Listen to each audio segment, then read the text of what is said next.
আলহামদুলিল্লাহ অনেক ভালো লাগতেছে। ইজতেমা প্রত্যেকবার চেয়ে এবার আমার মনে হয় প্রত্যেকবার চেয়ে এবার ভালো হয়েছে।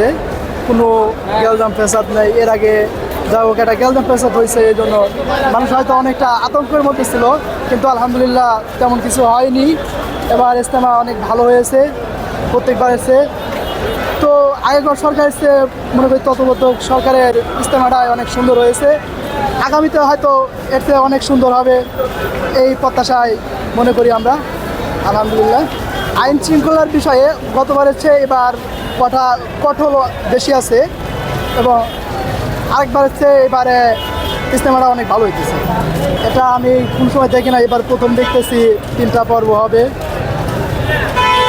3টা পর্ব হবে দেখতেছি, তো আশা করি ভালো হবে। মুসল্লিদের জন্য ভালো হবে নাকি মন্দ হবে? আশা করি ভালোই হবে, কারণ হয়তো 2 পর্ব করলে পরে দেখা যায় অনেকে আইতে পারে না, জায়গা পায় না। 3টা পর্ব করতে আসতে সবার জন্য ভালো হইব। অনেকে যারা আইতে পারে না তারা তৃতীয় পর্বে আইব। জি, এইটা প্রতিবারই যে 2টা পর্ব করে হয়, এই বছর আর 3টা হওয়ার কথা চলতেছে। এই আর কি অনেক ভালো হয়েছে আর কি, যেটা অনেক মানুষ জেলার অনেক দূর দূরান্ত থেকে আসে। এদের থেকে মনে করেন অনেক দূর দূরান্তে মানুষ আসে, এদের মধ্যে থেকে মনে করেন যে অল্প কিছু বাছাই করে, অল্প জেলাগুলো বাছাই করে এই জায়গায় দিচ্ছে। আর পরের পর্বতে অনেক ইয়ে আছে।